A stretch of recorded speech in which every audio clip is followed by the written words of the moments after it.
Sa gitna ng Makati Central Business District, nakatayo ang Veridian Holdings Tower. Isa ito sa pinakaprestihyoso at pinakamataas na gusali sa buong Pilipinas. Sumisimbolo ng kapangyarihan at eksklusibong yaman. Sa loob, ang lobby nito ay isang obra maestra ng minimalismong disenyo. Mataas ang kisame, may makintab na sahig na gawa sa Italian marble, at pinapalamutian ng mga abstract na sining na nagkakahalaga ng milyon-milyon. Sa likod ng isang mahaba at sleek na reception desk na gawa sa itim na granite, nakaupo si Sandra. Si Sandra ang personal na sekretarya ng Head of Operations ng Veridian. Sa edad na 28, bitbit niya ang aura ng isang babaeng masyadong abala para sa mga ordinaryong bagay. Ang kanyang kasuotan, isang pinong tailored suit at mataas na takong, ay laging perpekto. Ang kanyang buhok ay maayos at ang kanyang mukha ay may makeup na tila idinisenyo para sa isang high fashion magazine. Para kay Sandra, ang lobby ay hindi lamang isang silid-hintayan. Ito ang kanyang kaharian. Siya ang gatekeeper, ang filter na naghihiwalay sa mga taong karapat-dapat makapasok at sa mga taong nararapat lamang manatili sa labas. At sa kanyang kaharian, ang sukatan ng karapat-dapat ay laging nakabase sa panlabas na anyo. Noong umaga iyon, abala siya sa pagsasaayos ng isang complicated na schedule para sa kanyang boss, si Mr. Valderrama. Mahigpit niyang pinag-aaralan ang bawat spreadsheet sa kanyang screen habang nakasuot ng Bluetooth earpiece na laging nakakabit, senyales na nakikipag-ugnayan siya sa mga importanteng tao. Habang ang lobby ay unti-unting napuno ng mga negosyanteng nakasuit at mga opisyal ng bangko na nag-aayos ng kanilang appointment. Isang lalaki ang huminto sa mismong harapan ng kanyang mesa. Walang sinabi si Sandra, pero nakaramdam siya ng matinding inis. Hindi niya pa tinitingnan ang lalaki, alam na niya agad na isa itong abala. Ang lalaki ay hindi nagmula sa mga VIP na alam niyang katransact ng Veridian. Mula pa lang sa kanyang peripheral vision, nakita niya ang kaibahan ng texture ng damit ng lalaki kumpara sa mamahaling tela na suot ng mga regular na bisita. Dahan-dahan siyang nag-angat ng tingin, hindi itinigil ang pagtipa sa kanyang keyboard. Sumulyap siya sa lalaki nang may halong pagmamataas at pagtataka.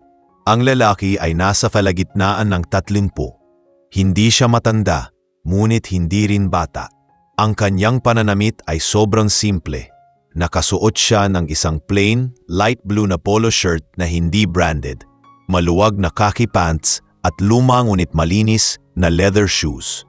Ang kanyang buhok ay gupit militar at ang kanyang mukha ay walang emosyon. Wala siyang dalang briefcase o mamahaling watch. Sa katunayan, ang tanging bitbit niya ay isang itim na canvas messenger bag na mukhang inabot na ng maraming taon sa paggamit. Sa isip ni Sandra, nag-classify siya agad. Delivery, technician, maintenance, tiyak na hindi executive. Yes, do you have an appointment? Tanong ni Sandra. Ang kanyang boses ay malamig at mechanical. Tila nagbabasa ng isang script na dinisenyo para sa mga taong hindi niya gusto. Hindi pa rin siya tumitingin ng diretsyo sa mata ng lalaki. Kalmado namang ngumiti ang lalaki. Isang ngiting hindi umabot sa kanyang mga mata. Mayroon siyang isang kakaibang intensity sa kanyang tingin. Tila pinag-aaralan niya hindi lamang ang lobby, kundi pati na rin ang pagkatao ni Sandra. Good morning. Wala akong nakatakdang appointment. Kalmadong sagot ng lalaki. Ang kanyang boses ay malalim at mayroong isang authority na likas na hindi niya inaasahan mula sa isang taong ganoon ang pananamit. Tumaas ang isang kilay ni Sandra. Excuse me? Kung wala po kayong appointment, hindi po kayo pwedeng maghantay dito. Hindi po ito public area. Aniya, at sa wakas ay tiningnan niya ito ng mas matagal. Dito niya napansin ang kapayakan ng lalaki. Bago po ba kayo rito? Wala po akong naitalang delivery o service request ngayong umaga. Paki-check po ang inyong work order. Napanindigan na ni Sandra Ang lalaking ito ay isa lamang manggagawa na nagkamali ng gusali o isa sa mga walang puwentang taong nagtatangkang makapasok para magbenta ng mga bagay na hindi naman kailangan. Hindi niya ito dapat pag-aksayahan ng oras. Hindi nagbago ang kalmado at observant na ekspresyon ng lalaki. Tila hindi man lang siya naapektuhan ng malamig na pagtanggi ni Sandra. Gusto ko sanang makita ang inyong CEO o sino man sa board. Walang pag-aatubiling sabi ng lalaki. Dito na tuluyang nawala ang pasensya ni Sandra. Ang pagiging gatekeeper niya ay hinamon. Ang isang lalaking nakasuot ng pamparaniwang damit ay nagtangkang makita ang pinakamataas na opisyal ng kumpanya nang walang appointment. Isang malaking kalokohan. Tila gusto niyang matawa, ngunit pinigilan niya ang sarili. Sumandal siya sa upuan at ang kanyang mga mata ay nagbigay ng isang malinaw na mensahe ng panghuhusga. "Sir," tugon niya, may matigas na emphasis sa bawat salita. "Sa tingin niyo ba ganoon kadaling makipag-usap sa CEO ng Veridian Holdings? At lalo na sa ganyang klaseng pananamit. Hindi po ito pakyawan o hardware store. Kailangan niyo po munang kumuha ng appointment sa pamamagitan ng tamang channels. Kung hindi po, kailangan niyo na pong umalis." Dito na pumasok ang pinakamalaking pagkakamali ni Sandra.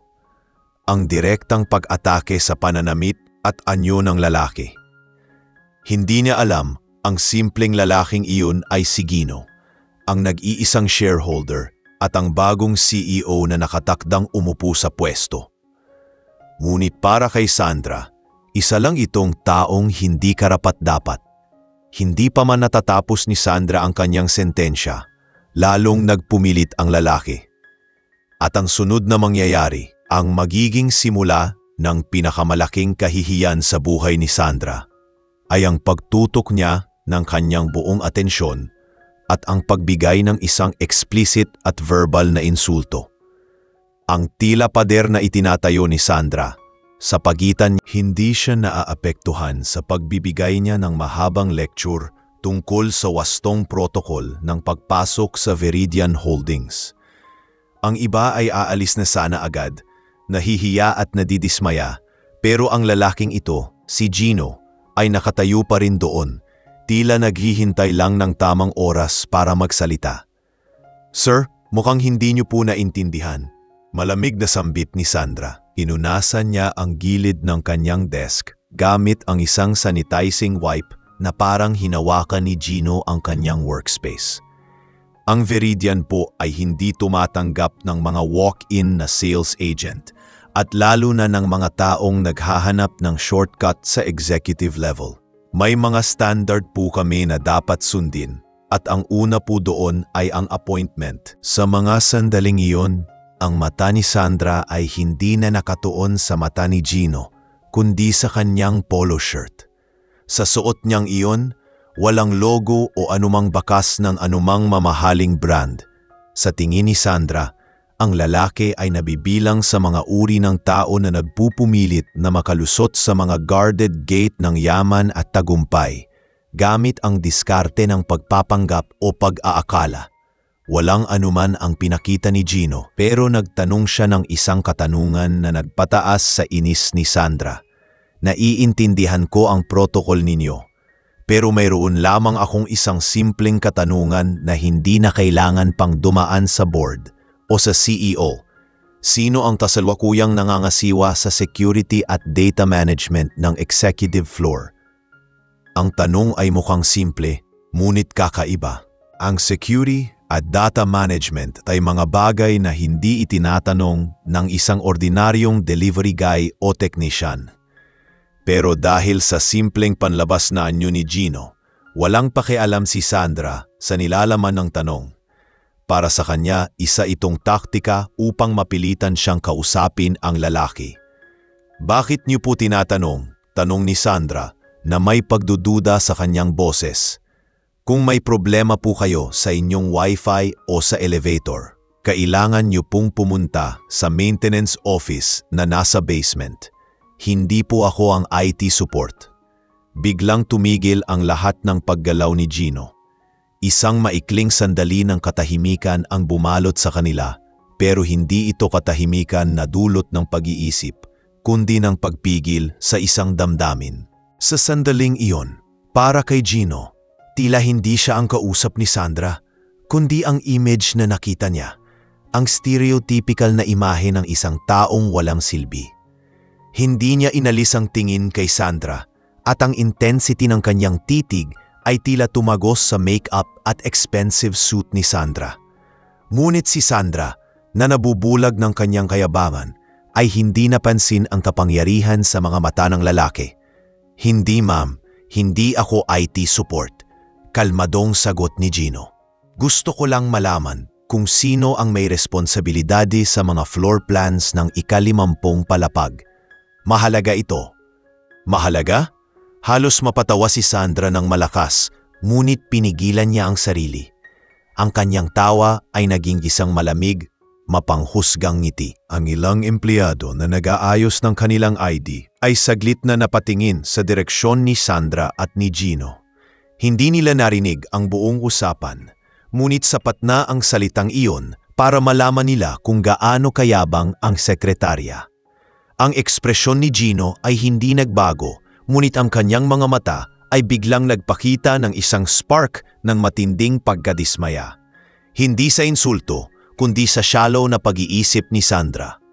Hindi siya nagalit, sa halip, ila nakita niya ang isang bagay na kailangan niyang makita, ang culture ng arrogance na namamayani sa frontline ng kumpanya. Nagsalita muli si Sandra, mas matigas at mas arogante. "Hindi ko po pwedeng ibigay sa inyo ang informasyon na iyan. Wala po kayong clearance.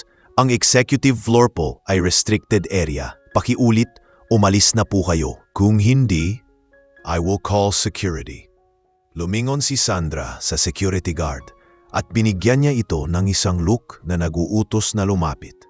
Sa sandaling iyon, tila napagtanto ni Gino na walang saysay ang pakikipagtalo.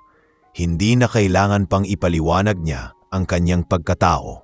Sa isang taong ang sukatan ng tao ay ang presyo ng kanyang polo shirt. Huminga siya ng malalim at ang kanyang ngiti ay tuluyang nawala. Puno ng authority ang kanyang boses, kahit pakalmado. Pero hindi ito narinig ni Sandra dahil abala siya sa pagtawag sa security. "Sige," ang tanging sagot ni Gino. "Mag-antay ka. Mag-aantay ako dito. Hindi ko kailangan ang security mo." Ang pagpupumilit na ito ni Gino, kahit na tahimik, ang tuluyang nagpaalab sa galit at kayabangan ni Sandra. Sa susunod na bahagi, gagamitin niya ang lahat ng kanyang kapangyarihan para tuluyan siyang ipahiya sa harap ng lahat ng empleyado sa lobby. Ang scene na iyon ang magiging climax ng kanilang unang encounter. Ang kalmadong sagot ni Gino na "Sige, mag-aantay ako dito," ay parang isang declaration of war sa tenga ni Sandra. Para sa sekretarya, ang pagpupumilit na iyon ay hindi lamang simpleng pagsuway, kundi isang direktang paghamon sa kanyang kapangyarihan at sa dignity ng kanyang posisyon. Sa isip ni Sandra, kailangan niyang ipakita sa buong lobby na siya ang may kontrol at ang sinumang walang status ay walang karapatang mag-antay, lalo na sa gitna ng kanilang prestihiyosong gusali. Ang inis ni Sandra ay umakyat hanggang sa kanyang lalamunan. Ipinatong niya ang kanyang mga palad sa makintab na desk, tumayo, at ang kanyang mga takong ay nagbigay ng isang matalim na tunog sa marmol na sahig. Ang kanyang boses ay tumaas at ang tono nito ay nagbago mula sa malamig at propesyonal tungo sa matindi at punong-puno ng pagkasuklam. "Sir, hindi niyo po naiintindihan ang sitwasyon," sigaw ni Sandra.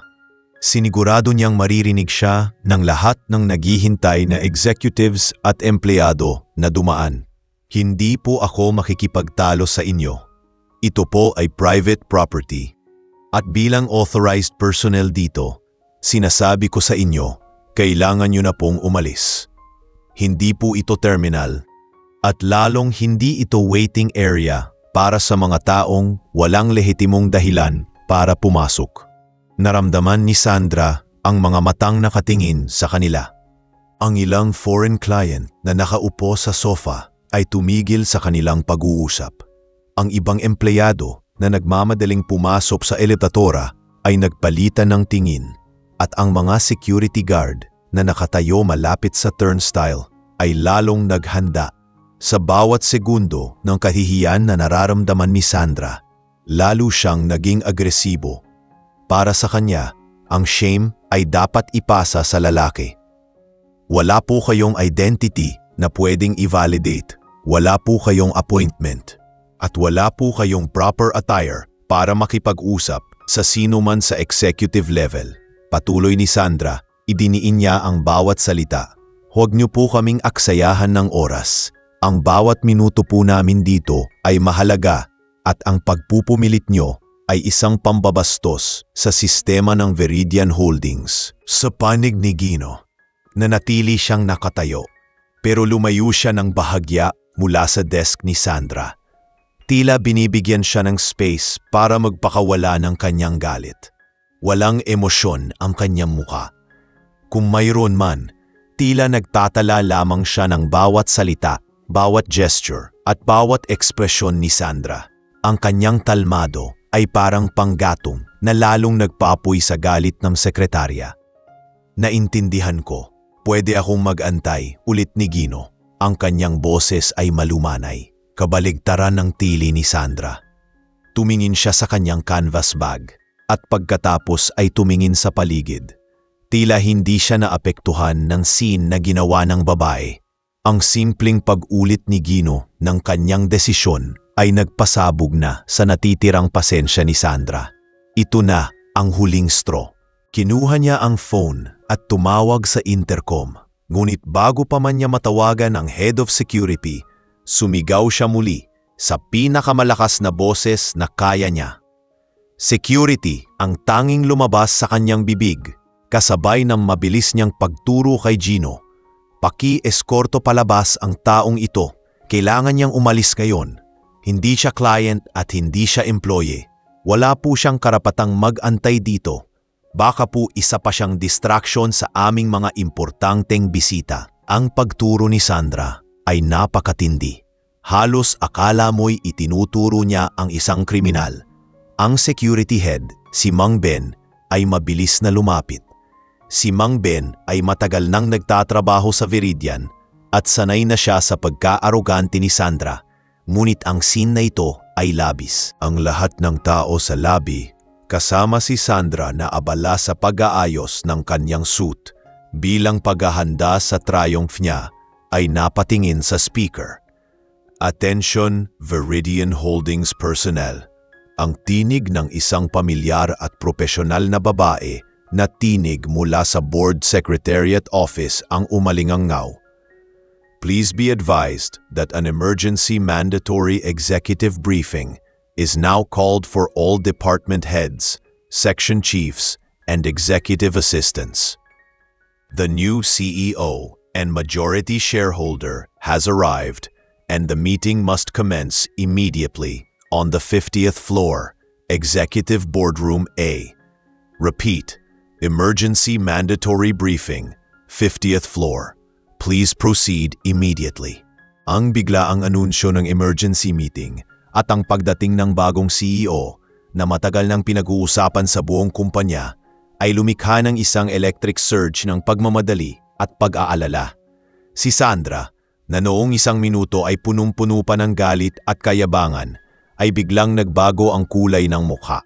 Ang emergency briefing na yon ay mas mahalaga kaysa sa pagpapaalis ng lalaki. Nagmamadali siyang bumalik sa kanyang desk, kinuha ang kanyang tablet at memo pad. Huli na niyang nakita si Gino na naglalakad, hindi palabas, kundi patungo sa mga executive elevator na nooy nagbubukas na. Hahayaan niya na lang sana si Gino sa pag-aakalang isa lang hitong last attempt ng lalaki na pumasok. Pero may isang kakaibang pangyayari ang pumigil kay Sandra sa kanyang pagmamadali. Ang mga mata ni Mang Ben, ang security head, ay biglang nanlaki. Kasabay ng pagbukas ng executive elevator, tumunog ang Bluetooth earpiece ni Sandra. Ito ay mula kay Leo, ang executive assistant ng CEO na siyang magbibigay ng susing impormasyon sa susunod na bahagi. Ang tanging narinig ni Sandra sa earpiece ay isang salita na hindi niya maintindihan. Isang clue na sana ay nagbukas ng kanyang isip. Ang high-pitched na tunog ng emergency announcement ay tila humila kay Sandra pabalik sa realidad ng kanyang opisyal na tungkulin. Walang oras para makipagtalo sa isang tagalinis na nagpupumilit. Ang bagong CEO ay dumating na at ang kaganapang iyon ay mas malaki kaysa sa isang lobby scene. Nagmamadali siyang kumuha ng memo pad at naglakad patungo sa executive elevator kasabay ng iba pang mga department head na nagtatakbuhan. Sa kanyang pagmamadali, mabilis siyang napalingon sa direksyon ni Gino na nooy naglalakad na rin patungo sa exclusive elevator bay. Ang mga mata ni Mang Ben, ang security head, ay nakatingin pa rin kay Gino, may halong pagtataka at hindi maipaliwanag na tapot. Tila nakakita ng isang multo na hindi niya dapat nakita. Bago pa man siya makapasako sa elevator, narinig ni Sandra ang boses ni Leo sa kanyang Bluetooth earpiece. Ang executive assistant ng CEO na siyang nag-anunsyo ng emergency meeting. Sandra, nasaan ka na? Kailangan ko ng key information. Na-validate mo na ba ang... Biglang naputol ang boses ni Leo. Ang tanging narinig ni Sandra na siyang nagpalito sa kanya ay ang isang salitang matalim at punong-puno ng pag-aalala. Code Atlas. Hindi na nagtanong si Sandra. Ang Code Atlas ay isang lihim na salita na ginagamit lamang ng inner circle ng board. May kinalaman sa security protocol ng CEO. Sa isip ni Sandra, baka si Leo ay nagbibigay ng code para sa isang tao na dapat i-intercept sa lobby. Doon na niya nakita si Leo. Dumating siya sa lobby na tila isang buhawi. Si Leo ay isang executive assistant na may reputasyon ng pagiging perpekto. Naka-Italian suit siya, ang kanyang buhok ay maayos at ang kanyang mukha ay punong-puno ng stress dahil sa biglaang pagdating ng boss. Bitbit niya ang isang mamahaling briefcase at dalawang executive folder na punong-puno ng documents. Leo, sigaw ni Sandra. Hinarangan niya ang daan ng lalaki. Code Atlas, sino ang hinahanap mo? May problema ba sa security? May intruder ba? Walang panahong tumingin si Leo kay Sandra. Ang kanyang mga mata ay naghahanap ng isang tao sa lobby. Tumahimik ka, Sandra. Hindi mo kailangang malaman ang Code Atlas. Tumungo ka na sa boardroom. Pagmamadaling sabi ni Leo, ngunit ang kanyang tingin ay tumama na sa taong hinahanap niya. Ang paghahanap ni Leo ay biglang natapos sa mismong gitna ng lobby. Doon, malapit sa executive elevator, nakita niya si Gino. Nakatayo pa rin si Gino, nakasandal sa pader, kalmado, tila isang statue na hindi naapektuhan ng chaos sa paligid. Ang simpleng polo shirt at khaki pants niya ay lalong naging contrast sa eleganteng paligid at ang sumunod na eksena ang siyang dapat nagbigay ng warning kay Sandra. Ngunit ang kanyang kayabangan ay mas malaki kaysa sa kanyang obserbasyon. Nang makita ni Leo si Gino, ang stress at panik na nararamdaman niya ay biglang naglaho na parang bula. Ang kanyang impeccable na postura ay agad na nagbago. Ang kanyang balikat, na kanina ay mataas dahil sa kaba, ay yumuko ng bahagya. Ang mabilis niyang lakad ay naging maingat na paghakbang at ang kanyang mukha ay nagpakita ng pinakamataas na uri ng paggalang at deference. Para sa isang lalaking laging professional at diretsahan, ang reaksyon ni Leo ay lubos na kakaiba. SS Sir Gino, bulong ni Leo, mabilis siyang lumapit, hindi man lang pinansin ang presensya ni Sandra. I apologize. Tumingin si Gino sa direksyon ni Sandra at ang kanyang tingin ay malamig. Walang paghatol, tila isang blank stare. Ngunit para kay Sandra, ang tingin na iyon ay mas matalim pa kaysa sa anumang insulto. Binalikan ni Sandra ang pag-uusap ni Gino at ni Leo. Wala siyang maintindihan. Bakit binibigyan ng mataas na respeto ni Leo ang taong ito? Sa isip ni Sandra, may dalawang posibleng paliwanag. Si Gino ay isang napakalaking stockholder na nagpumilit lang maging low profile, pero hindi siya ang CEO. Si Leo ay nagkakamali ng tao, o kaya naman si Gino ay isang confidential investigator na kinuha ng board para magsuri ng security o employee behavior. Dahil sa matinding kayabangan ni Sandra, tinanggihan niya ang anumang ideya na ang lalaking iyon, ang taong ininsulto niya, ay may authority. Ang kanyang pag-iisip ay sarado na sa possibility na nagkamali siya. Nagpatuloy si Leo. Ang kanyang tono ay lalong nagpakita ng pagkaalipusta kay Sandra. Pasensya na po, Sir Gino.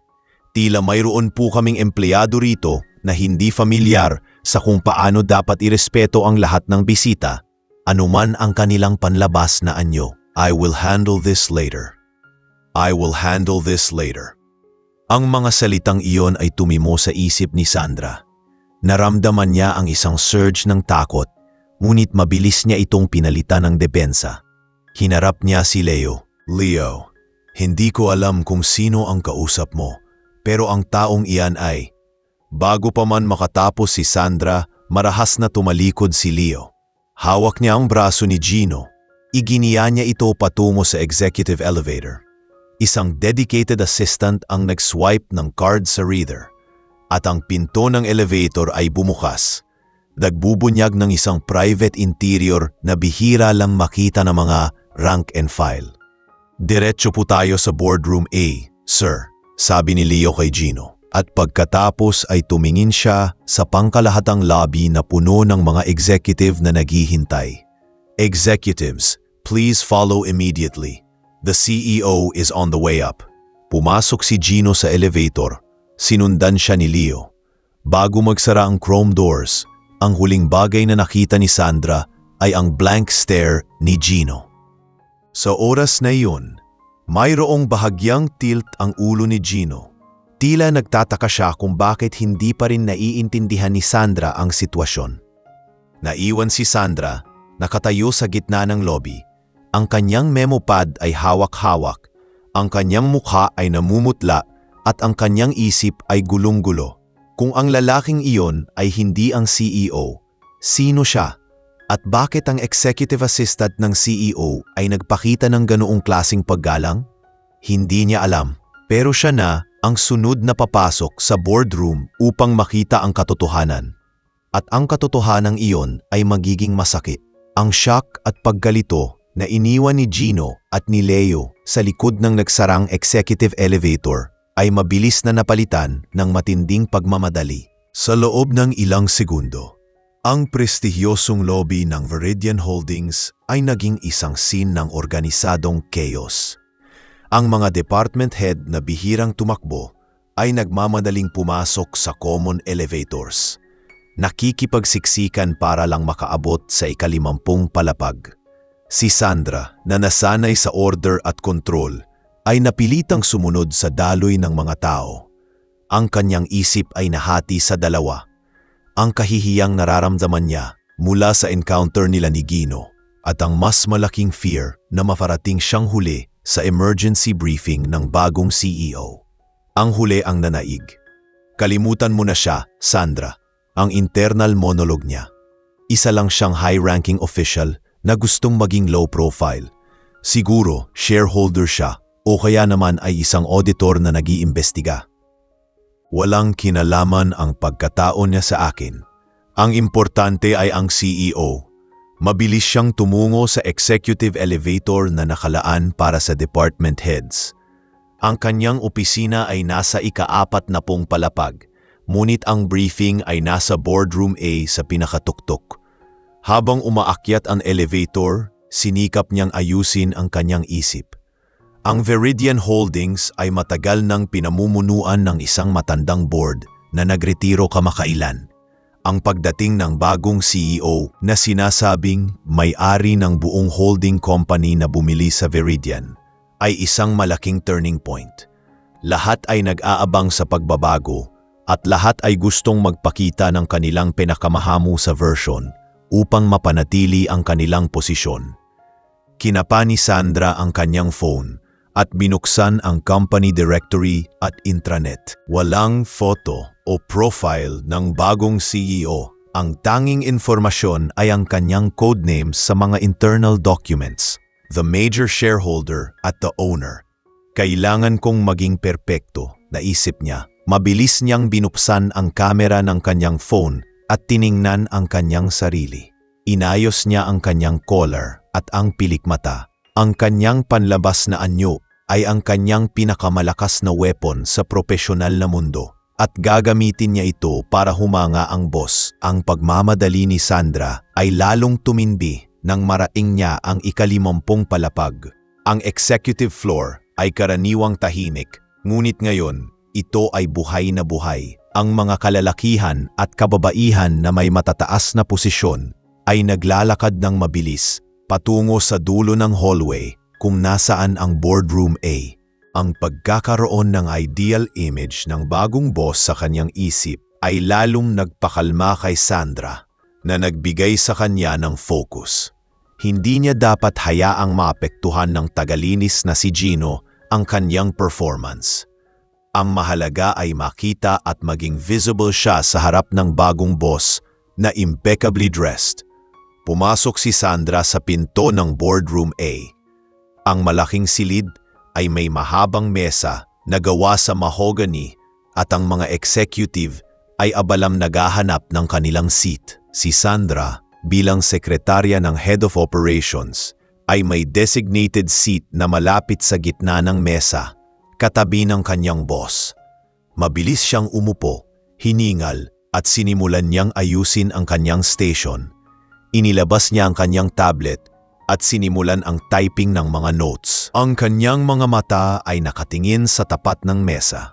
Sa main seat na nakalaan para sa CEO, isang matayog na upuan na gawa sa black leather, naghihintay na punuan ng isang figure na may matinding kapangyarihan. Ang tensyon sa silid ay halos mahawakan na. Walang nag-uusap ng malakas. Ang mga bulungan ay tungkol sa bagong CEO at kung ano ang magiging policy nito. Ang ilan ay nag-aalala. Ang iba ay excited. Lumingon si Sandra sa double door ng boardroom. Handa na siya. Handang-handa na siyang batiin ang bagong boss at ipakita ang kanyang competence at elegance. Sa isip niya, ang scene sa lobby ay isang maliit na glitch na pwedeng i-erase sa pamamagitan ng kanyang professionalism. Ang pag-antay ay naging mas mahaba kaysa sa inaasahan. Ang door ay hindi pa rin bumubukas. Ang lahat ng executive ay nakaupo na, tahimik at naghihintay.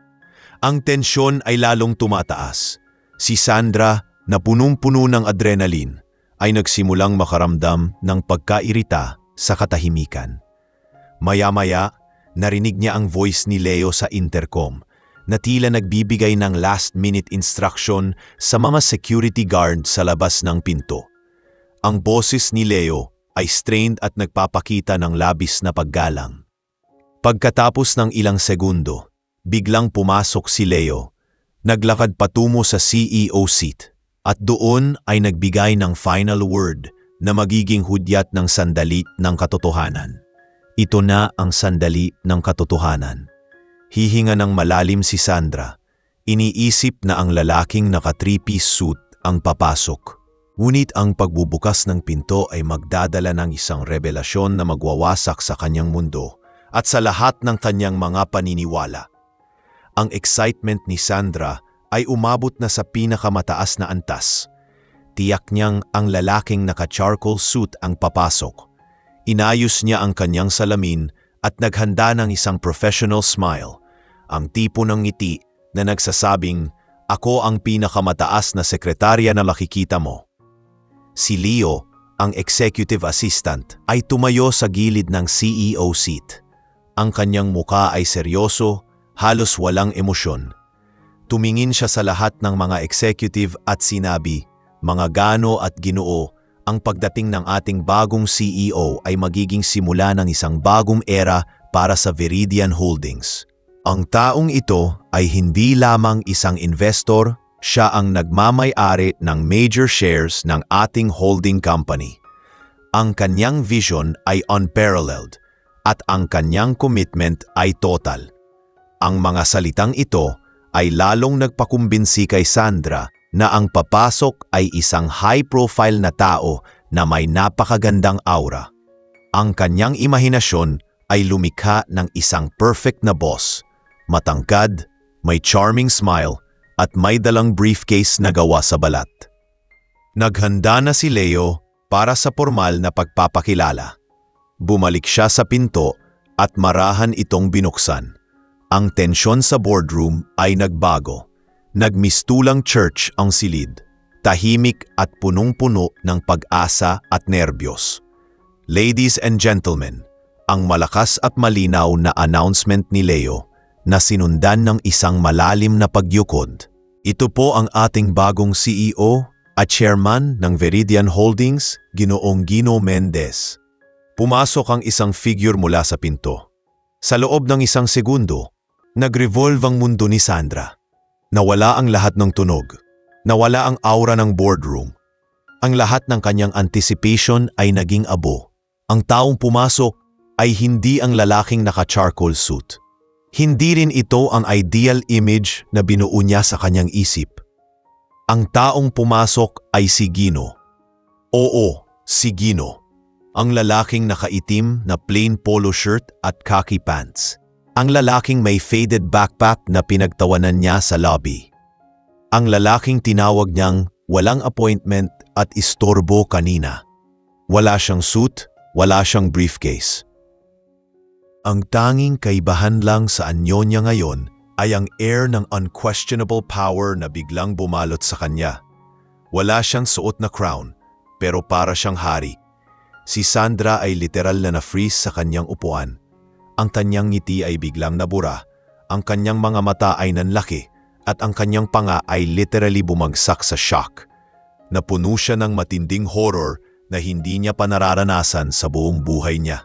Napakagat siya sa kanyang dila nang maramdaman niya ang init ng dugo. Sinubukan niyang huminga, ngunit parang binara ang kanyang baga. Ang isip niya ay paulit-ulit na pinatugtog ang mga salitang sinabi niya kay Gino. Kung wala kang appointment, wala kang karapatan, lumabas ka na. Nakita niya ang mga executive na mabilis na tumayo, yumukod at bumati, "Welcome Mr. Mendez." Ipo ay isang tingin na nagpabasa sa kanya na alam ni Gino ang lahat at hindi niya ito kailangan pang patunayan. Tang tingin na iyon ay mas matindi pa kaysa sa isang sigaw. Pagkatapos ng maikling terrifying na pagtatagpo ng kanilang mga mata, umupo si Gino sa CEO seat. Ang silid ay biglang napuno ng bigat ng kanyang presence. Si Sandra na nakaupo malapit sa kanya ay naramdaman ang lamig sa kanyang likuran. Ang kanyang paningin ay nagdilim at ang kanyang dibdib ay sumikip. Kung may trapdoor lang sana sa ilalim ng kanyang upuan, tatalon na siya para lang makatakas sa kahihiyang nararamdaman niya. Halos lumuhod na siya sa shame, hindi na makapaniwala sa katotohanang ang taong minamaliit niya ay ang taong may hawak ng kanyang career. Ang sandaling iyon, ang climax ng kanyang arrogance. Ang kanyang panlabas na anyo at judgmental attitude ay nagpabagsak sa kanya sa harap ng pinakamakapangyarihang tao sa buong company. Nagsimulang magsalita si Gino.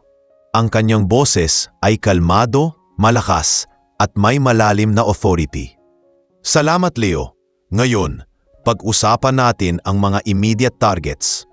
Ang meeting ay nagsimula at si Sandra ay naroon, frozen at naghihirap sa matinding realisasyon na ang kanyang dream job ay nakasalalay sa lalaking ipinahiya niya sa lobby. Ang tindi ng pagkabigla ay hindi na shock para kay Sandra. Isa na itong mental paralysis.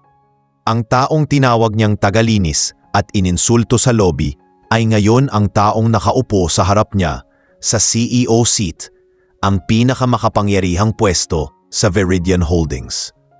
Si Gino ay kalmadong umupo, walang ingay, walang grandstanding. Tanging ang pagdikit lang ng kanyang plain na polo shirt sa black leather ng silya ang naririnig. Kinuha niya ang canvas messenger bag na dinala niya sa lobby at mula rito, inilabas niya ang isang tablet at isang simple ballpen. Ang gawaing ito ay nagpakita ng mas malaking contrast, ang simplicity niya laban sa opulence ng boardroom. Magandang umaga, mga ganding at ginoo. Wika ni Gino, ang kanyang boses ay malumanay, ngunit punong-puno ng authority. Wala sa kanyang tono ang bakas ng galit o paghihiganti. Para sa lahat ng executive, ito ay isang professional welcome. Para kay Sandra, ito ay isang sentence na mas matindi pa sa death penalty. Sinimulan ni Gino ang meeting ng walang small talk o introduction. Direktang tumingin siya kay Leo, ang executive assistant niya. Leo, ang timeline para sa Q3 financials, utos niya. Ipakita mo ang cash flow statement at i-highlight ang mga discrepancy sa overhead expenses sa loob ng huling 3 taon. Kailangan nating ayusin ang spending culture dito, agad-agad. Habang nagsasalita si Gino, ang mind ni Sandra ay nag-o-overload. Hindi siya makahinga. Ang kanyang buong katawan ay nanginginig. Ang kanyang trabaho bilang executive assistant ay ang magtala ng lahat ng notes, tasks at action points para sa kanyang boss, ang head of operations. Ngunit ang kanyang mga kamay ay hindi makakilos. Ang kanyang memo pad ay nanatiling blanco. Tagalinis, storage room. Baka maabala ka sa shift mo. Ang mga salitang ito ay umalingaw-ngaw sa kanyang ulo. Sinubukan niyang ipatong ang kanyang mga kamay sa tablet para magsimulang mag-type. Ngunit ang kanyang mga daliri ay stiff at hindi sumusunod. Ang head of operations, na boss ni Sandra, ay napansin ang pagiging inutil ng kanyang sekretarya. Marahan niya itong siniko. Sandra, ang mga notes, bulong nito, tila nagtataka sa kalituhan ng kanyang assistant. Ang pagsiko na iyon ay nagpabalik kay Sandra sa reality, ngunit hindi niya pa rin maigalaw ang kanyang pen. Ang shame ay humadlang sa kanyang competence.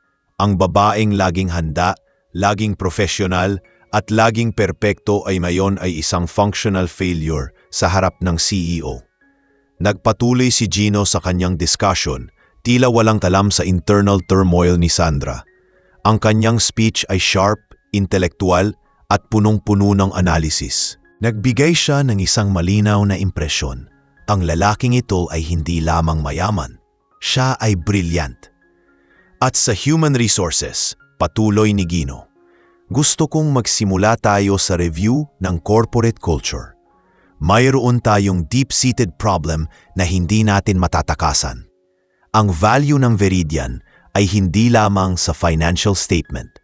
Ito ay nasa human capital at sa respect na ibinibigay natin sa bawat tao, anuman ang kanilang role.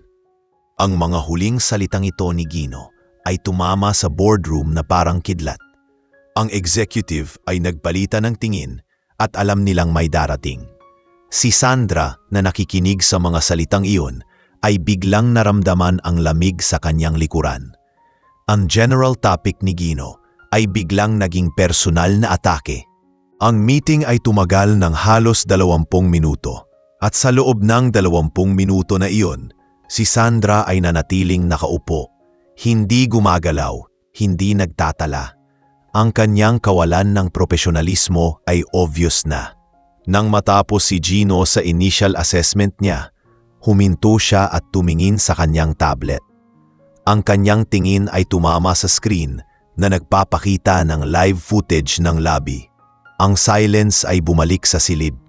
Gusto kong i-address ang isang bagay na nakita ko kaninang umaga, wika ni Gino. At sa pagkakataong ito, hindi na niya inalis ang tingin sa tablet. Ito ay hindi tungkol sa finance o operations. Ito ay tungkol sa culture na gustong itanim ng Veridian sa lahat ng empleyado. Sa sandaling iyon, alam na ni Sandra na tapos na siya. Wala nang pagtatago. Ang boses ni Gino ay kalmado at detalyado. Tila siya ay nagpapaliwanag ng isang simpleng concept sa isang classroom. Ang lahat ng mga executive ay nakikinig ng mabuti, nagtatala ng bawat salita. Ang kanyang anyo, na suot pa rin ang plain polo shirt at khaki pants, ay hindi na mahalaga. Ang authority niya ay nagmumula sa kanyang mga salita, sa kanyang malalim na understanding sa kalagayan ng kumpanya at sa kanyang vision para sa hinaharap. Biglang tumigil si Gino. Kinuha niya ang isang laser pointer at itinuro sa main screen kung saan nakalagay ang isang slide na may titulong Immediate Action Frontline Cultural Audit. Gusto kong simulan natin ito sa ground zero, wika ni Gino. At ang kanyang mga mata ay lumingon sa buong boardroom, tinitingnan ang bawat isang executive. Ang frontline natin ang salamin ng kumpanya. At ang culture ng frontline natin ay may direktang epekto sa ating brand at customer relations. Ang mga executive ay nagpalitan ng tingin, nagtataka. Inaasahan nilang tatalakayin niya ang bilyon-bilyong acquisition, hindi ang frontline. Leo, tawag ni Gino sa kanyang executive assistant na kaagad namang tumayo. Nakasetup na ba ang data na gusto kong makita sa customer service department? Yes, Sir Gino, sagot ni Leo. Pero bago iyon, may gusto po akong ipakita sa lahat. Ito ay isang sample ng current culture na gusto ni Sir Gino na i-address agad-agad. Sa puntong iyon, nag-click si Leo ng isang button sa kanyang laptop. Ang main screen ay nagbago mula sa spreadsheet tungo sa isang security footage na may mataas na resolusyon. Ang footage ay nagpapakita ng lobby ng ilang oras lang ang nakalipas. Ang lahat ng executive ay biglang huminto sa paggalaw. Nakikita sa screen si Sandra nakatayo sa likod ng kanyang desk at si Gino na nakatayo sa kanyang harapan. Ang audio ay kristal klaro dahil directly linked ito sa speaker system ng boardroom. Nagsimulang marinig ang bawat salita. Sir, hindi po ako makikipagtalo sa inyo. Ito po ay private property at bilang authorized personnel dito, sinasabi ko sa inyo, kailangan nyo na pong umalis. Hindi po ito terminal at lalong hindi ito waiting area para sa mga taong walang lehitimong dahilan para pumasok. Alam niyo po, ang boses ni Sandra ay narinig na may contempt at arrogance. Para sa akin, mukha po kayong tagalinis na naghahanap ng storage room, hindi executive na naghahanap ng boardroom. Kaya please lang, itigil na po natin ito.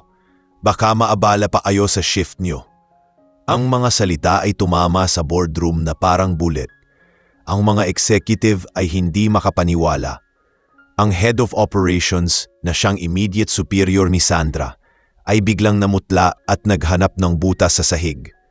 Ang lahat ng mga mata ay lumingon kay Sandra na nooy fully exposed at walang kawala.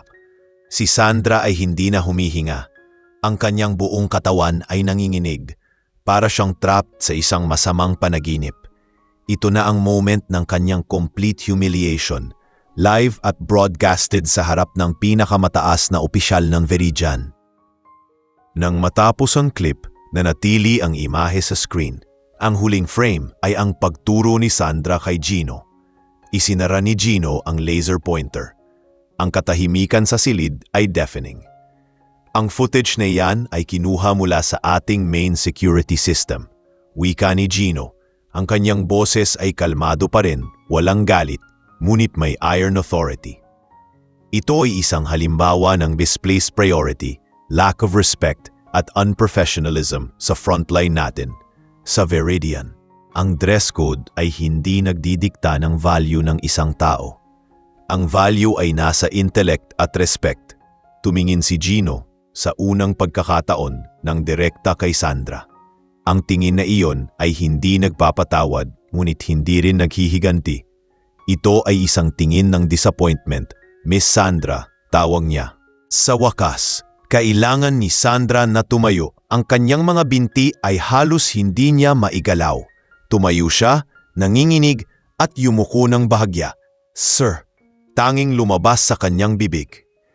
Ang trabaho mo, Miss Sandra, ay hindi lang ang mag-schedule ng mga meeting at i-filter ang mga email, patuloy ni Gino. Ang trabaho mo ay ang maging ambassador ng courtesy at professionalism. Kailan pa naging standard ang panlabas na anyo upang husgahan ang intensyon ng isang tao? Ang tanong ay retorikal, ngunit tumagos sa puso ni Sandra. Hindi siya makasagot. Ang urgent audit ko sa Viridian ay hindi tungkol sa balance sheet lang, wika ni Gino.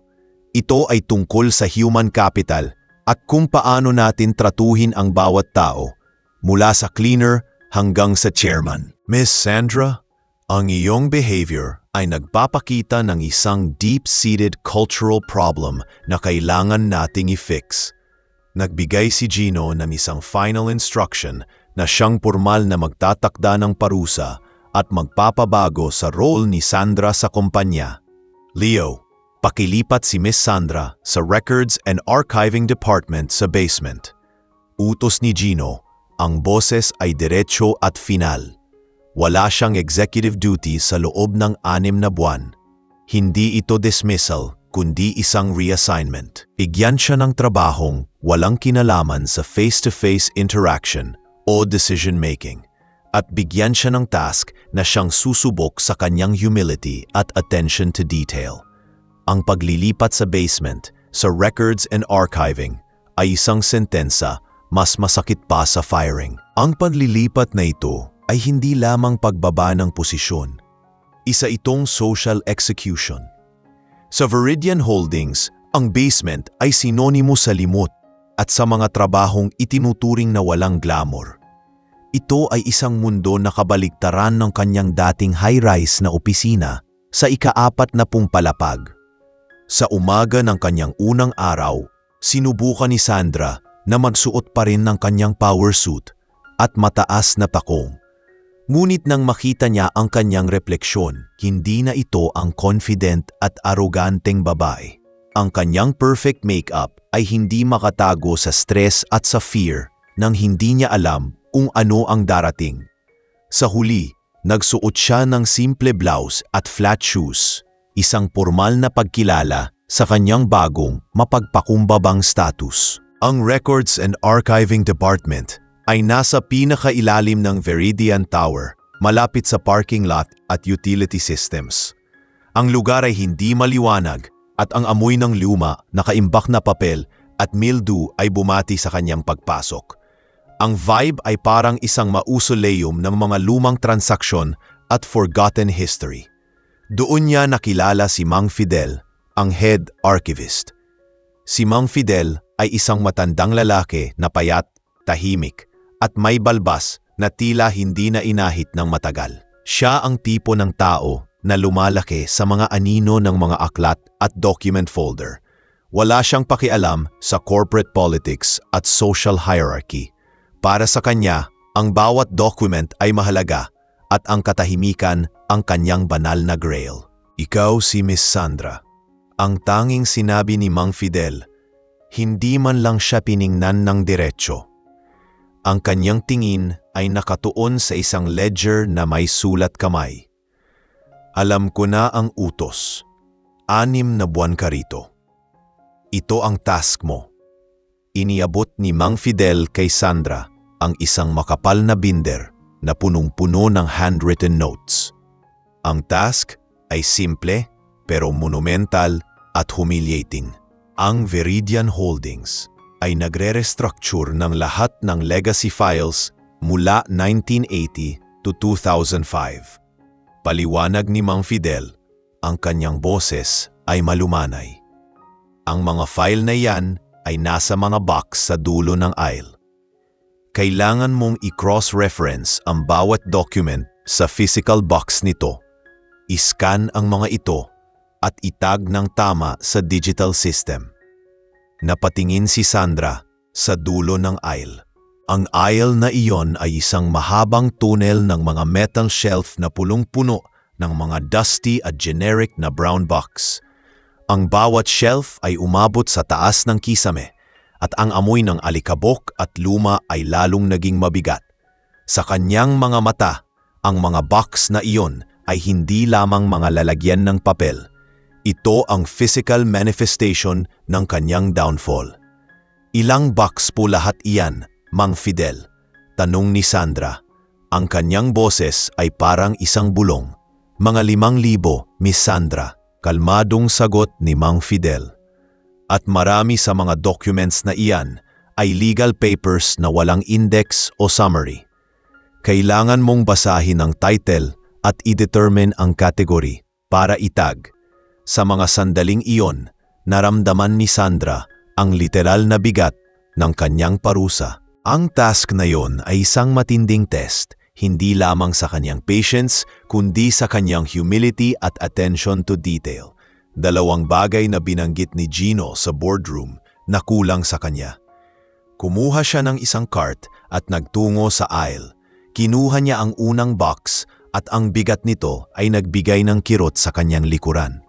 Nang buksan niya ang box, ang dumi at alikabok ay umakyat sa kanyang mukha. Napailing siya. Sinubukan niyang pigilan ang pag-ubo. Ang documents sa loob ay dilaw na at brittle. Ang bawat piraso ng papel ay dapat niyang hawakan ng maingat. Ang trabahong ito ay walang kinalaman sa executive status, high-level politics o glamour.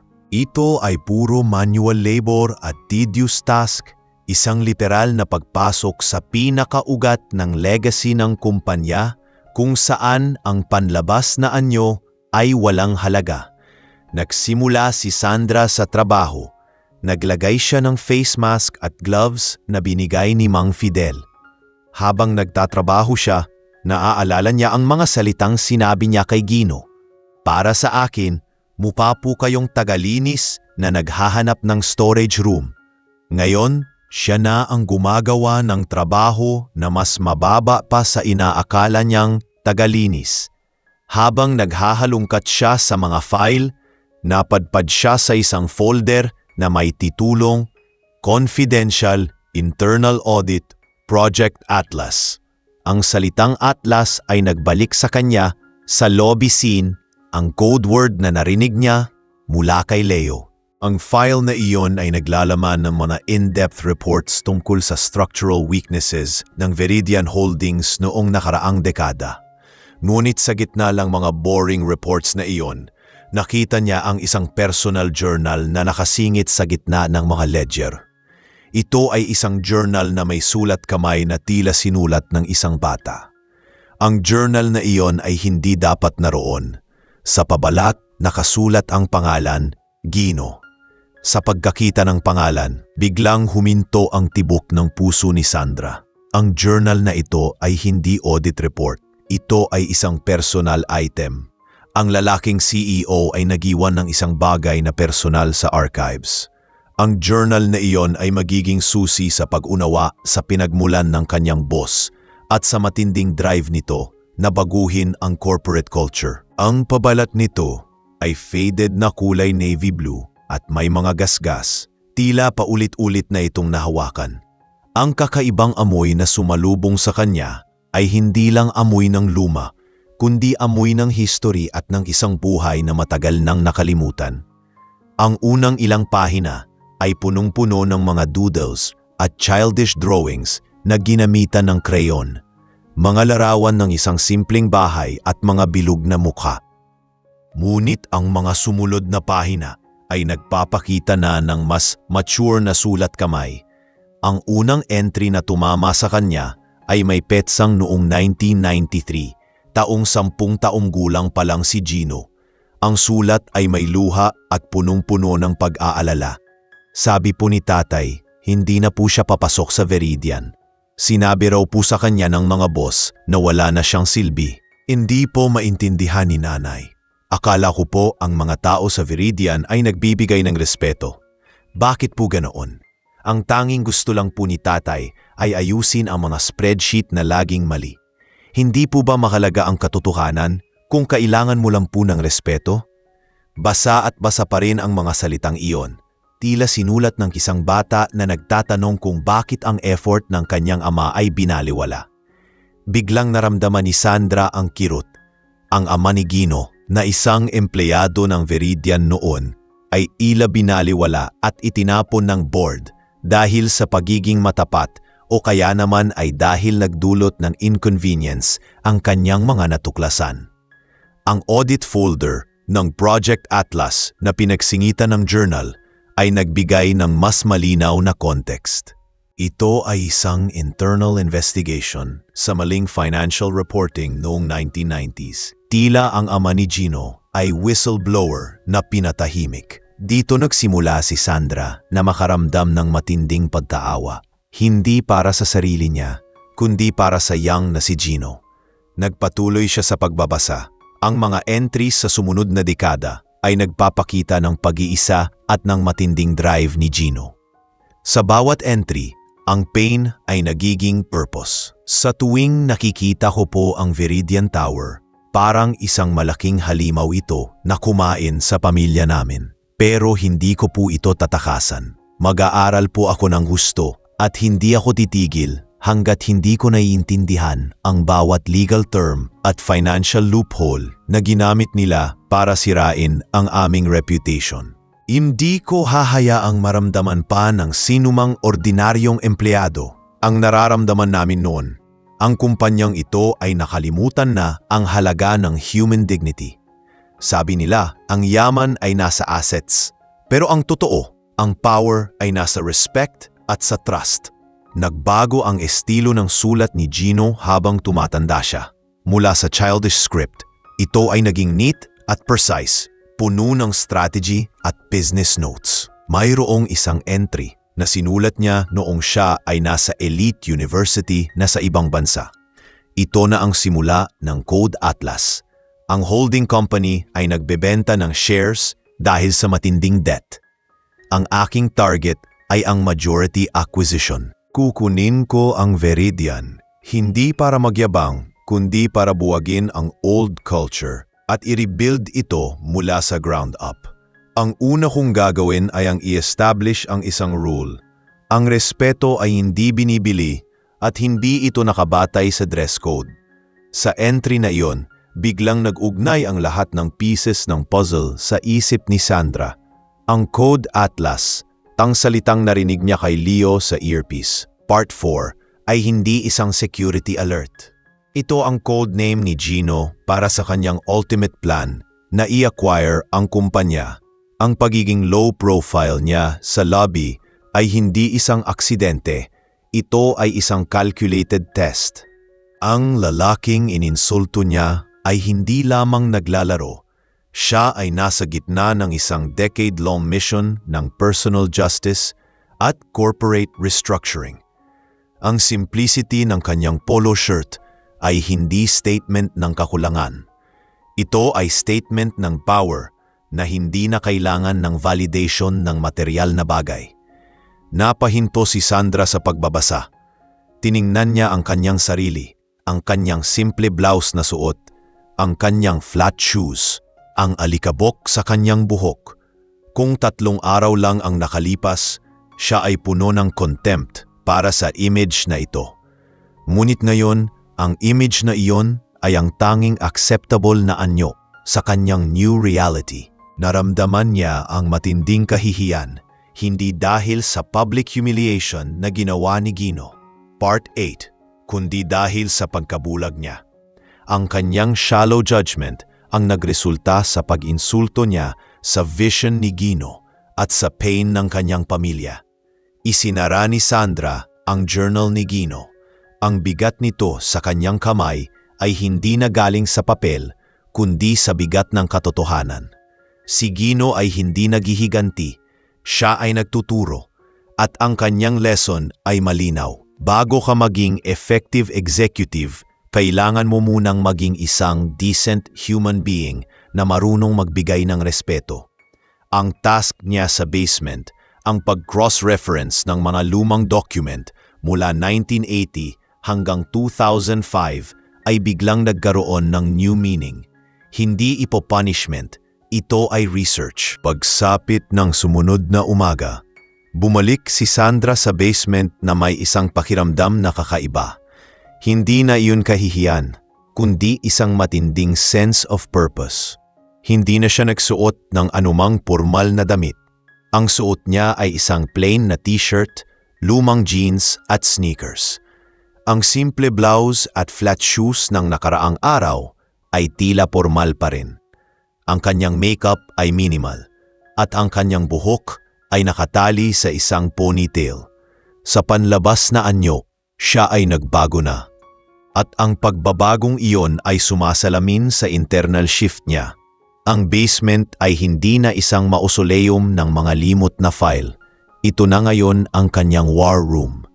Ang unang misyon niya ay hindi ang i-cross-reference ang box na nasa harap niya, kundi ang imap ang buong archive. Sa loob ng 15 taon ng kanyang executive life, hindi niya inisip na ang kanyang training sa strategic planning ay gagamitin niya sa pag-aayos ng mga dusty document. Pero iyon mismo ang ginawa niya. Gamit ang isang memo pad at ballpen, hindi na ang kanyang tablet, naglakad si Sandra sa mga aisle na pinipirhan ng mga 5,000 box. Sinimulan niya ang isang mental inventory. Inililista ang mga shelf number at ang mga corresponding year ng mga file. Ang task na ibinigay ni Gino ay humiliating, ngunit ngayon, nakita niya ito bilang isang unprecedented access sa history ng kumpanya. Kung mayroong isang secret o financial discrepancy na gustong itago ng Veridian, hindi ito nasa cloud. Ito ay nasa mga physical box na ito. Ang kanyang focus ay nanatiling nakatuon sa Project Atlas at sa taong 1993, ang entry date sa journal ni Gino. Sa halip na random scanning, nag-develop siya ng isang system. Hanapin ang lahat ng box na may label na internal audit o legal dispute sa pagitan ng 1990 at 1995. Ito ang period kung kailan ang ama ni Gino ay tila binaliwala. Sa proseso ng kanyang research, naging aware si Sandra sa presensya ni Mang Fidel. Si Mang Fidel na sa unang araw ay neutral lamang at tila walang pakialam, ay tila nakikita ang metamorphosis sa kanyang new assistant. Napansin ni Sandra na palagi itong nagbabasa ng isang old newspaper o kaya naman ay nag-aayos ng mga card catalog na hindi na ginagamit. Ngunit sa tuwing lalapit siya, ang mga mata nito ay observant at punong-puno ng unspoken knowledge. Sa hapon ng araw na iyon, lumapit si Sandra kay Mang Fidel. Hindi na siya nagbigay ng demanding tone, kundi nagpakita ng genuine respect at pagtatanong. Mang Fidel, wika ni Sandra. Malumanay ang kanyang boses. Nag-aayos po ako ng mga file na may cross-reference sa internal audit noong unang bahagi ng 1990s. Napansin ko po na ang ilan sa mga box ay may incomplete labels. Mayroon po ba kayong master list ng codes na hindi pa na-upload sa digital system? Kiningnan ni Mang Fidel si Sandra sa mata sa unang pagkakataon. Ang kanyang grizzled na mukha ay walang pinapakitang emosyon. Kinuha niya ang reading glasses at itinuro sa isang cabinet na gawa sa kahoy na luma at tila hindi na ginagamit. Miss Sandra, sagot ni Mang Fidel. Ang kanyang boses ay parang kalawang, mababa ngunit malinaw. Ang computer ay nagbibigay ng labels sa kung ano ang gusto nilang makita. Ang cabinet na iyon ay nagbibigay ng labels sa kung ano ang nandoon talaga. Ang sagot ni Mang Fidel ay hindi direkto at punong-puno ng innuendo. Ang computer ay ang system na nagbibigay ng filter tulad ng arrogance ni Sandra, habang ang cabinet ay ang truth. Biglang naramdaman ni Sandra na si Mang Fidel ay hindi lamang isang arkibista.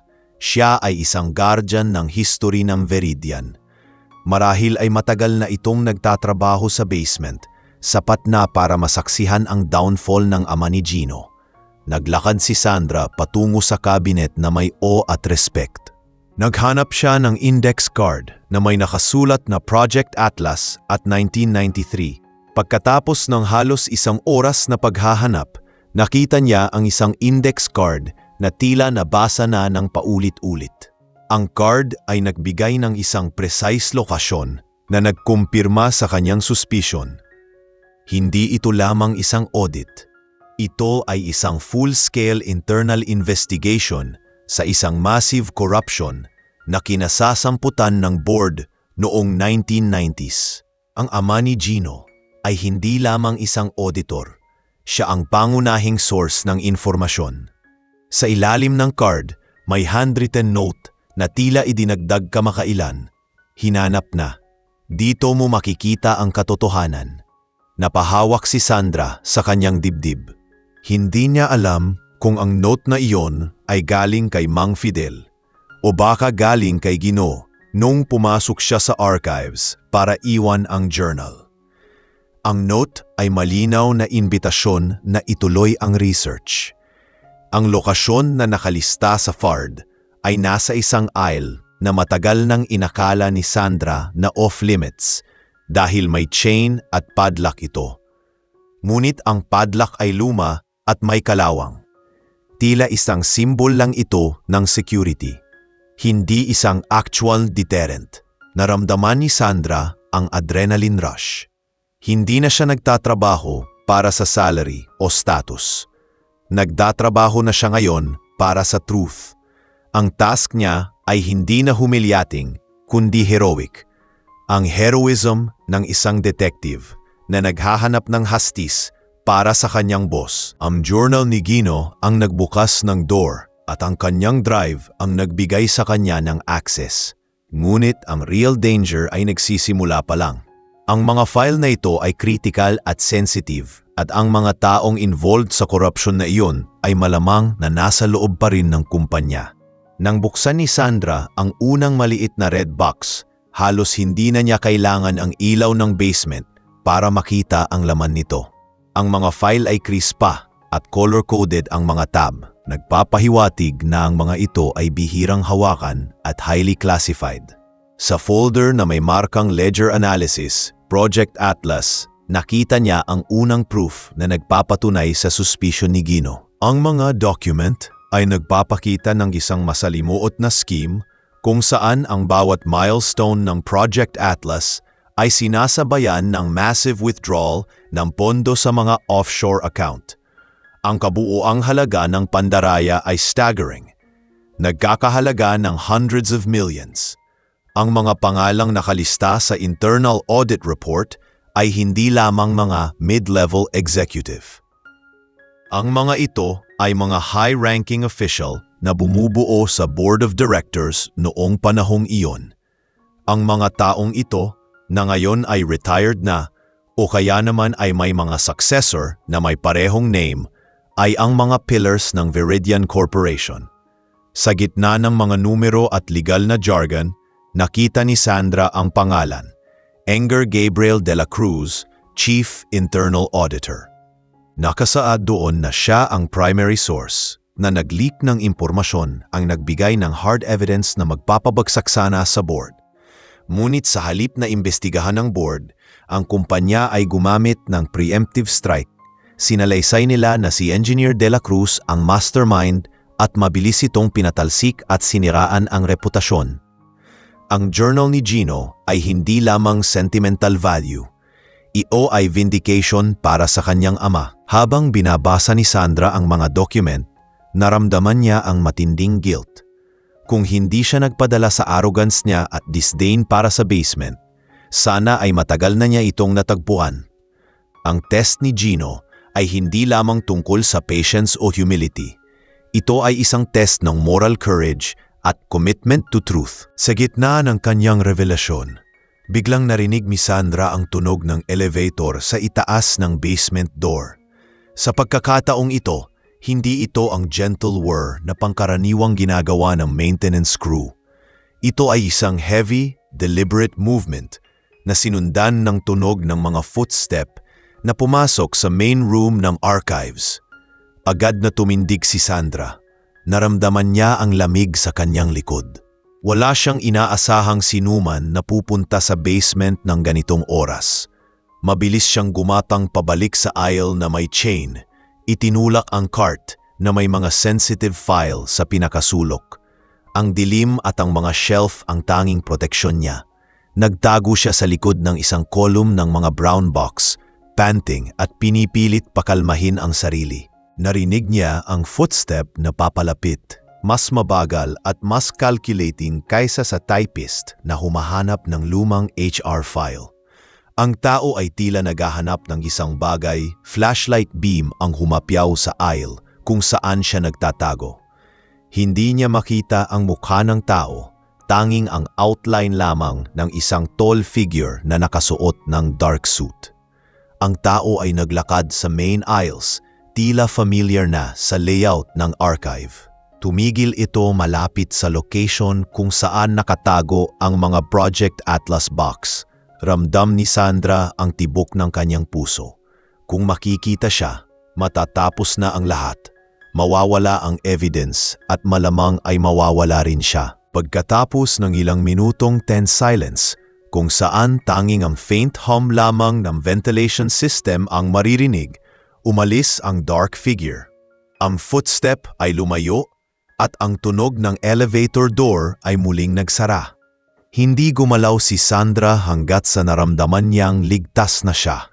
Alam niya na ang pagdalaw na iyon ay hindi nagkataon. May isang tao sa Viridian ang aware na may movement sa archives. Nang tuluyan siyang makabalik sa kanyang workstation, alam niya na hindi na siya pwedeng magdala ng physical evidence palabas ng basement. Kinuha niya ang kanyang smartphone, ang symbol ng kanyang dating corporate life, at ginamit niya ito sa pinakamahalagang task. Systematically, kinuhanan niya ng high-resolution photo ang bawat pahina ng executive summary, ang signatory page at ang resolution na nagbawalang sala sa mga nagkasala.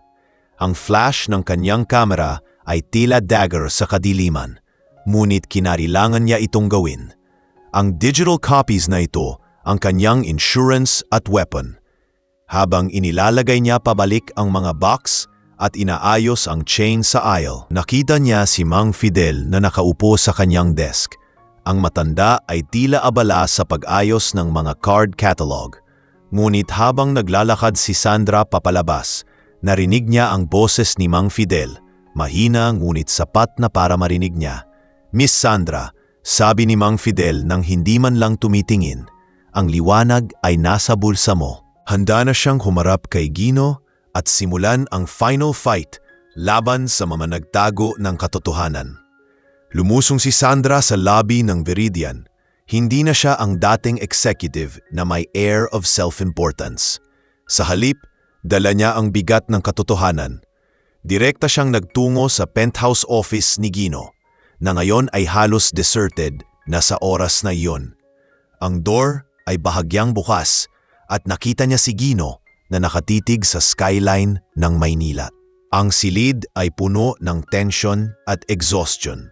Ang mga bakas ng isang matagal at stressful na araw. Hindi na nag-aksaya pa ng panahon si Sandra.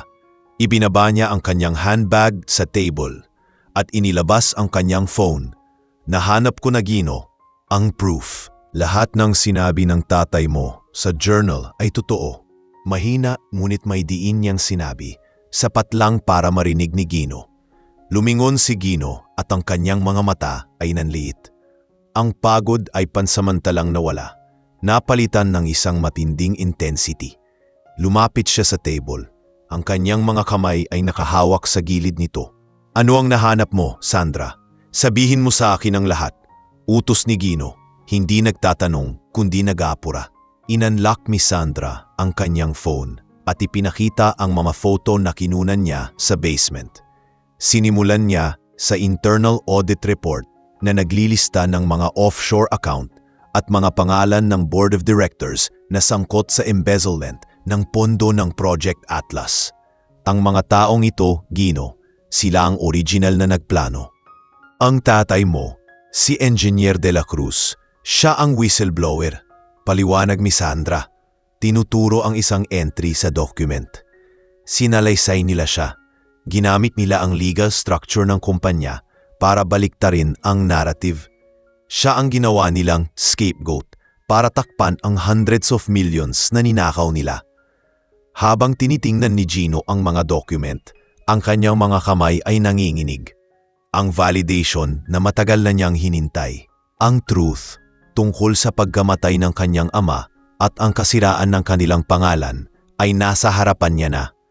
Hindi ito emotional breakdown, kundi isang cold, calculated realization. Kaya pala, hindi lang ito tungkol sa pera, Sandra. Ito ay tungkol sa absolute power at impunity. Sabi ni Gino, ang kanyang boses ay parang gravel. Sino ang nagpatuloy ng lie? Sino ang nagprotekta sa kanila? In-swipe ni Sandra ang screen at ipinakita ang isa pang photo, ang board resolution na naglilista ng mga miyembro na umapruba sa pagpapatalsik kay Engineer De La Cruz. Ang isa sa mga signatures ay kay Mr. Antonio Velasco. Si Velasco, ang boss ko, siya ang current CEO at ang isa sa mga successor ng original board. Siya ang nagpatuloy na protektahan ang legacy ng Pandaraya. Sabi ni Sandra, ang kanyang mga mata ay matalim. Siya ang nagpadala ng tao kanina sa basement, Gino. May naghahanap ng mga file na ito. Muntik na akong mahuli. Tumingin si Gino sa photo ni Velasco. At ikaw, Sandra, ikaw ang kanyang trusted protege. Ginawa kanyang scapegoat para maging shadow ka at hanapin ang evidence na ito. Akala niya mas loyal ka sa company kaysa sa truth. Nagkamali siya. Mariing sabi ni Sandra. Ginawa ko na ang first step ni Gino. Nahanap ko ang katotohanan. Ngayon, kailangan na nating gawin ang next step, ang exposure at ang final confrontation. Ipinatong ni Gino ang kanyang kamay sa shoulder ni Sandra. Sa sandaling iyon, ang kanilang dating rivalry at mistrust ay ganap nang naglaho. Pinalitan ito ng isang matinding bond na forged sa shared struggle at commitment sa justice. Handa na ako, Sandra. Hindi natin pwedeng gamitin ang hard copy dahil mabilis nila itong babawiin at sasabihing fabricated o tampered ang digital photo, sabi ni Gino. Ang kanyang isip ay gumagana na sa full speed. Kailangan natin ng isang paraan para gawing undeniable at public ang evidence na ito. Isang paraan na mag-iiwan sa kanila na walang room para sa denial. Kailangan natin ng isang platform, sagot ni Sandra. Isang lugar na hindi nila kontrolado o mamanipula. Alam ko na, sabi ni Gino. Biglang may flash ng realization sa kanyang muka. Ang Shareholders General Assembly ay sa susunod na araw. Iyon ang opisyal na venue kung saan kailangang i-report ang financial integrity ng Veridian. Kailangan nating i-hack ang kanilang presentation. Tiningnan ni Sandra si Gino. Ang kanyang cold determination ay nagiging excitement. Ito na ang moment of truth. Ang huling plot ng Father's Journal ay malapit na, ang public exposure. Ngunit alam nila na ang move na ito ay high risk.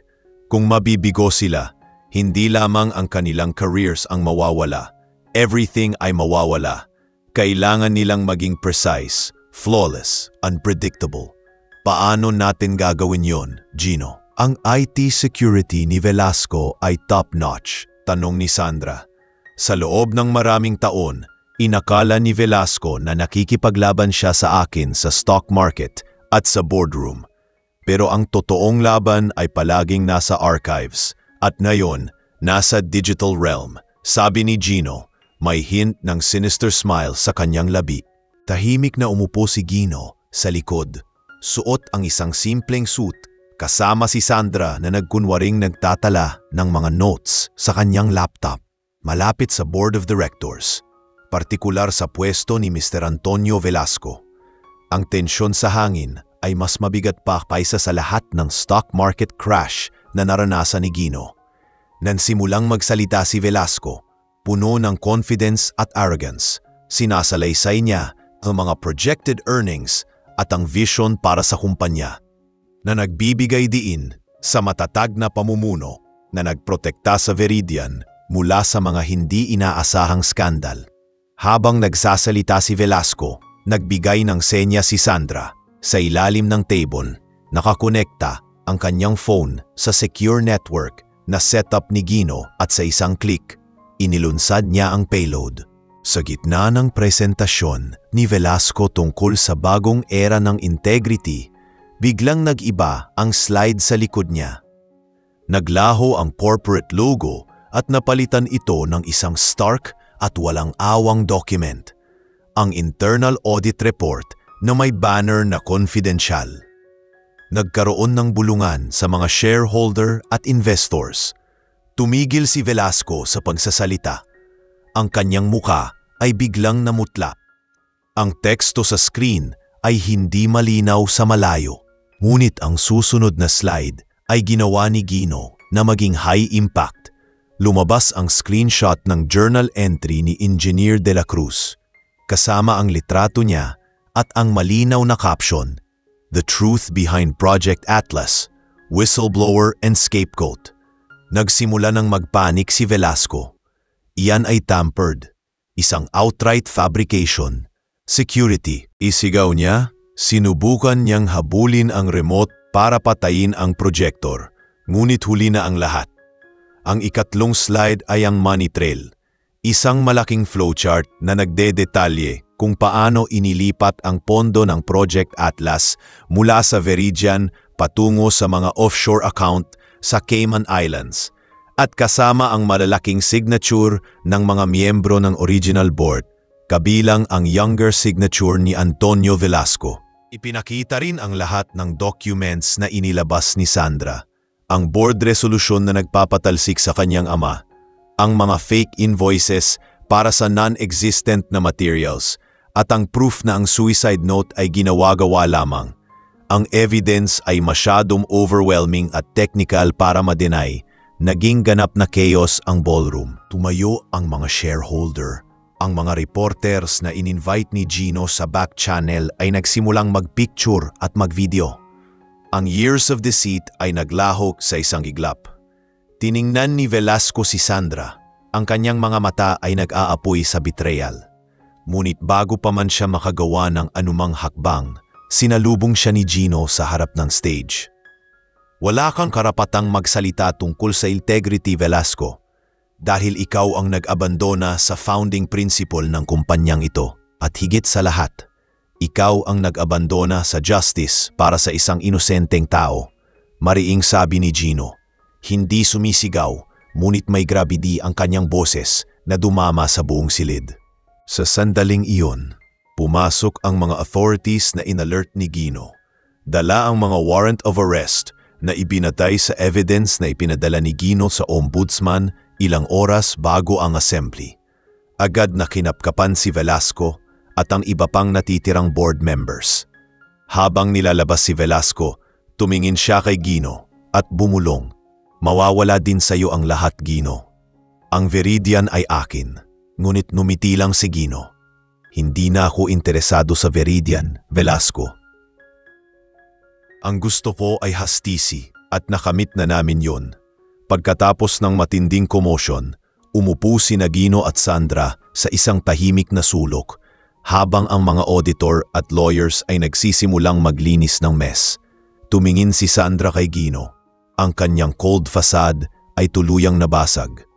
"Tapos na, Gino. Ang truth ay lumabas na," sabi ni Sandra. May trace ng relief at exhaustion sa kanyang boses. "Oo, tapos na. Ang legacy ng tatay ko ay naibalik na," sagot ni Gino. Ang journal ng kanyang ama, ang 13 plots na naging blueprint ng kanilang paghihiganti, ay natupad na. Ngayon, ang pangalan ni Engineer De La Cruz ay lilinisin at ang Project Atlas ay magagamit na para sa mga taong nangangailangan. Ngunit ang victory na ito ay nagbunga ng uncertainty para sa Veridian. Ang kumpanya ay nangangailangan ng total overhaul at isang new vision. Ang kumpanya, Gino, sino ang mamumuno dito? Tanong. Ang Veridian na muling bubuin ay kailangan ng isang tao na mas loyal sa company's core values kaysa sa power. Isang tao na nagbigay ng lahat para sa truth, kahit na nag-aalangan siya noong una. Nagulat si Sandra nang tumingin sa kanya si Gino. "Ako? Ikaw, Sandra. Ikaw ang nagdala ng final piece ng evidence na ito. Napatunayan mong ang integrity mo ay mas malakas pa kaysa sa ambisyon. Ikaw ang dapat maging CEO. Hindi ako, hindi si Velasco. Ikaw," sabi ni Gino. Ang kanyang statement ay absolute. Si Gino naman ay nagpasya na itatag ang kanyang sariling foundation. gamit ang mana na matagal na niyang ipinaglalaban upang pondohan ang mga social projects na may impact sa lipunan, ang tunay na legacy ng Project Atlas.